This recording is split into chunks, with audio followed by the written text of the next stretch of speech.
अस्सलामु अलैकुम dear students. आज जो है वो हमारी ख़त की तीसरी किस्म है जिसको हम यहाँ पर हल कर रहे हैं और इसका उन्वान हमारे पास है कि जी सरकारी जो है वो ख़त को कैसे लिखा जाता है या दफ्तरी ख़त को किस तरह से लिखा जाता है या सरकारी किसी नुमाइंदे को जब ख़त लिखा जाता है तो उसका तरीक़ाकार क्या है और उसमें क्या फ़र्क है। हमने पहले जो हमारा जो लेक्चर था जिसके अंदर ख़त को लिखते कैसे हैं उसके अंदर हमने इसकी मुख्तलिफ जो है वो इक़साम को आपके सामने यहाँ पर बयान किया था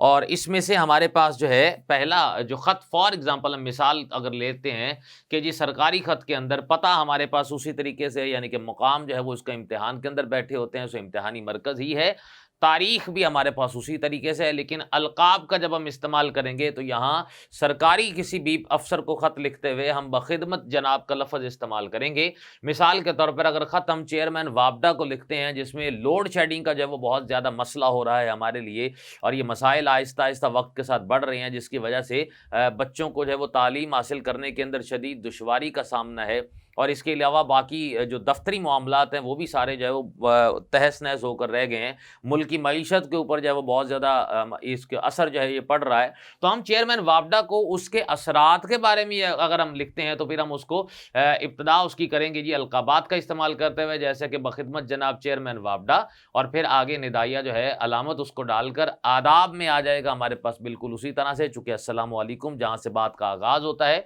तमहीदी कलिमा जो है ये हमारा बदल जाता है क्योंकि हम उसको रिक्वेस्ट कर रहे हैं, दरख्वास्त हम कर रहे हैं, तो दरख्वास्त की सूरत हाल के अंदर हमारे पास जो चीज़ें हैं वो बदल जाती हैं।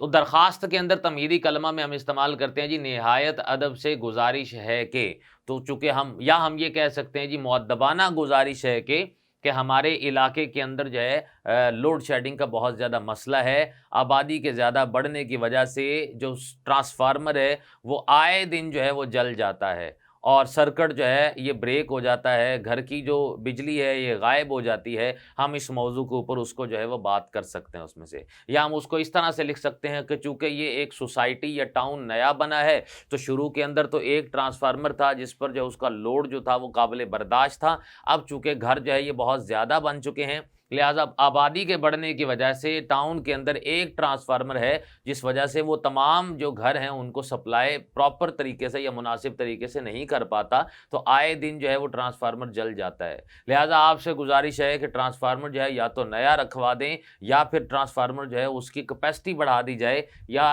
मतलब ज़्यादा वॉट का जो है वो कर दिया जाए जिसकी बुनियाद पर हमारा ये मसला जो है वो हल किया जा सके उसमें से। अच्छा, इस तरह से भी बात हो सकती है या फिर अगर हम इस तरह से उनके साथ अगर बात करते हैं, चेयरमैन वापडा को ये बात करते हैं कि हमारा ये मसला जो है वो बहुत ज़्यादा है और आहिस्ता-आहिस्ता ये गंभीर सूरत अख्तियार कर गया है। या इस अगर हमारा मुद्दा ये है कि अगर तारें बहुत ज़्यादा नीचे हैं तो हम उनसे ये रिक्वेस्ट करें कि अच्छा जी खंभा जो है उसको एक और लगाकर या तारों को ऊँचा कर दिया जाए, जिसकी बुनियाद पर जान माल का जो ख़तरा है वो ज़्यादा हमारे लिए ख़त्म हो जाए और बच्चे जो है वो महफूज़ तरीके से गलियों के अंदर से जो है वो निकल सकें। या खंभा अगर गिर गया है तो हमने उसका कहना है उसके बारे में कि अच्छा जी आप उसको जो है वो ठीक करवा दें, या जिस वजह से लाइट मुसलसल 4 दिन से गई हुई है तो ज़रा उसकी तरफ तवज्जो दे दें। तो कोई भी मौज़ू जो है वो चेयरमैन वापडा की तरफ हो सकता है या फिर जैसे मौजूदा हालात के पेश नज़र जो है वो जैसे वापडा के अंदर जो बिजली के जो बिल हैं, उनके अंदर बहुत ज़्यादा टैक्सेस लग कर आ रहे हैं और उनके अंदर बहुत ज़्यादा इज़ाफ़ा हो रहा है। तो हम उस हवाले से भी उनके जो है वो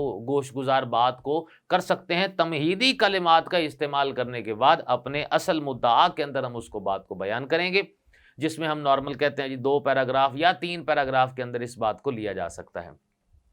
और इख्तितामी कलिमात के अंदर हम कहते हैं जी उम्मीद है कि आप मेरी दरख्वास्त पर हमदर्दाना गौर फरमाएंगे। क्यों? क्योंकि ऑफिसर कोई भी है किसी भी महकमे का है उसको हमेशा दरख्वास्त की जाती है, यानी कि अगर ख़त भी लिखा जा रहा है तो उसके अंदर भी अदब के साथ जो है अल्फाज का इस्तेमाल किया जाता है। आप उसके अंदर बेतकल्लुफ़ी जो है वो नहीं बरत सकते हैं। इसीलिए इख्तितामी कलिमात के अंदर भी उम्मीद है कि आप मेरी दरख्वास्त पर हमदर्दाना गौर फरमाएंगे, तो हम उसको इस बात के लिए एग्री करते हैं या मुत्तफ़िक होना ना होना वो उसकी अपनी मर्ज़ी। उसके बाद वस्सलाम आपका नियाज़मंद, तो नियाज़मंद से मुराद आपका एहसानमंद कि अगर आप ये काम कर देते हैं, ममनून, ठीक है? उस दायरा कार के अंदर आता है और चूँकि इम्तिहान के अंदर इसको लिख रहे हैं, इसीलिए यहाँ पर नाम के बजाय हम कहते हैं जी अलिफ बे जो जीम है ये हमारे यहाँ इस्तेमाल होगा। तो ख़त की जो तीसरी किस्म है और आखिरी जो किस्म है वो हमने आपके सामने लिखी, और सामने हमने आपको ये भी बताया कि जी अगर सरकारी या दफ्तरी ख़त है उसको लिखा जाए तो उसको किस तरह से लिखा जाता है, अमूमी ख़त को कैसे लिखा जाता है जो कि अखबारी नुमाइंदे या मुदीर के नाम होता है, या हम कहते हैं निजी या ज़ाती ख़त होता है तो उसको किस तरीके से लिखा जाता है, और ख़त को ओवरऑल कैसे लिखा जाता है, हमने यहाँ पर आपके सामने तमाम इकसाम को बयान किया है।